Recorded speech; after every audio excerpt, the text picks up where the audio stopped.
दी और उसके बाद से विवाद लेकिन तब से ही गहराया हुआ था। आसपास के लोग इसको लेकर आपत्ति जरूर जताते रहे। 2013 में 1 मंजिल की मस्जिद का प्रस्तावित नक्शा मिला था, लेकिन 2018 तक बिना मंजूरी के 5 मंजिला मस्जिद बना दी गई थी।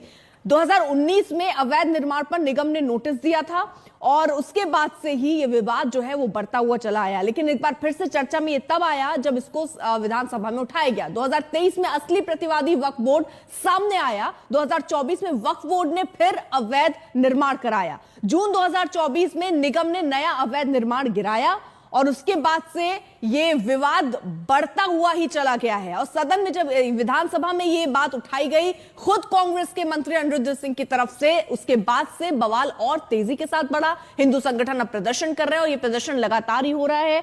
आज भी जबरदस्त प्रदर्शन की तस्वीरें जहां पर मस्जिद की तरफ बढ़ रहे थे और उस वक्त की तस्वीर जब देखिए वाटर कैनन का इस्तेमाल किया गया था।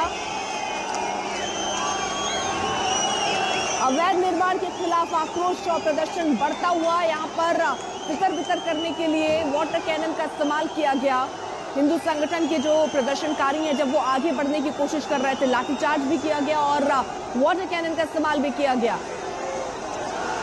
तो फिलहाल हिंदू संगठनों का ये हल्ला बोल अवैध निर्माण को लेकर, उनका कहना है कि सरकार से बार बार मांग हुई लेकिन बावजूद उसके कोई कार्रवाई उनकी तरफ से नहीं हुई, जिसके बाद मजबूरीवश उन्हें अब सड़कों पर उतरकर प्रदर्शन करना पड़ रहा है। उनका कहना है कई ऐसी जगहों पर ऐसे ही अवैध निर्माण हो रहे हैं जिससे माहौल खराब हो रहा है। ये तमाम आरोप वो लगा रहे हैं और इन्हीं मांगों को लेकर, इन्हीं आरोपों को लेकर दरअसल वो अब सड़कों पर उतरकर प्रदर्शन करने की उन्होंने न सिर्फ चेतावनी दी बल्कि सड़क पर उतरकर प्रदर्शन करते भी नजर आए।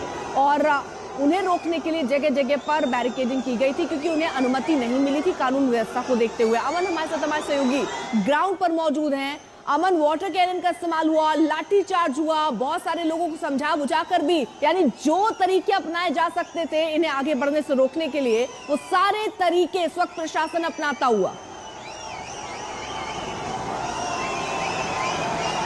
बिल्कुल साफ तौर पर। और आप देखिए कि ये बाजार जो भर चुका था प्रदर्शनकारियों के साथ, भीड़ के साथ, अब वो खाली हो चुका है और यहाँ से भीड़ को, प्रदर्शनकारियों को खदेड़ चुकी है पुलिस। और यहाँ से वापस जहाँ बैरिकेडिंग तोड़ी गई थी ढली टनल के पास, जो एंट्री और एग्जिट पॉइंट, क्योंकि 2 बनाए गए हैं, एक संजौली चौक और दूसरा ढली टनल, तो दोनों एंट्री पॉइंट, एग्जिट पॉइंट्स पर पुलिस तैनात थी। लेकिन अब वहाँ पर बैरिकेडिंग जो प्रदर्शनकारियों ने तोड़ी तो वहाँ पर उनको वापस खदेड़ा गया है। और खास जो मस्जिद के पास भीड़ जुट रही थी उसको भी पुलिस ने खदेड़ा है। यही कारण है कि पुलिस ने सबसे पहले लाठीचार्ज न करते हुए इस पॉइंट पर आकर किया जब बिल्कुल भीड़ प्रदर्शन के लिए इस मस्जिद के पास पहुंच चुकी थी। हालांकि इसमें कोई बड़ा हिंदू संगठन का नेता नजर नहीं आया, ना ही कोई बड़ा संगठन एकमात्र था इसमें। इसको देवभूमि बचाओ समिति, देवभूमि सुरक्षा समिति के बैनर के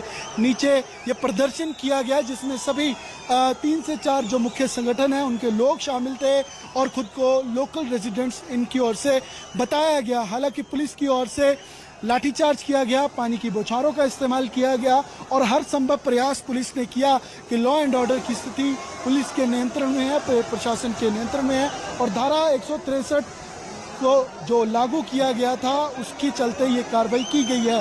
कुछ को डिटेन भी किया गया। और आप देखिए कि अब जाकर हिमाचल अग्निशमन की सेवा की गाड़ी जो यहाँ पर मौजूद है, जिसको इस भीड़ को रोकने के लिए लगाया गया था, वो अब रिफिल होकर आ चुकी है और इसका पहले इस्तेमाल नहीं किया गया।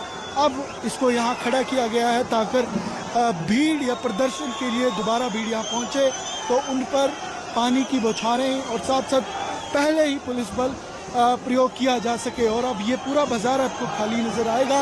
ये संजौली बाजार है जहां से अब पुलिस की ओर से भीड़ को खदेड़ा गया है और प्रदर्शन जो लगातार जारी था उसकी भीड़ अब यहाँ से बिल्कुल। और इस बीच ये तस्वीरें भी दिखा देते हैं आपको जहां पर देखिए बैरिकेडिंग को ही ढाल के तौर पर इस्तेमाल उस वक्त किया गया जब वाटर कैनन का इस्तेमाल हो रहा था। वहां पर उस वाटर कैनन के उस प्रेशर से बचने के लिए यहाँ जो बैरिकेडिंग थी उसको धक्का देकर आगे बढ़ने की कोशिश हुई, जिसके बाद पुलिस उसको धक्का देकर पीछे करती हुई नजर आई। तो ये झड़प की तस्वीरें भी हमने देखी, आमने सामने जैसे प्रदर्शनकारी और पुलिस हुए वो तस्वीरें भी हमने आपको दिखाई किस तरह वहां पे हालात है। हमारे सहयोगी लगातार ग्राउंड से अपडेट भी दे रहे हैं।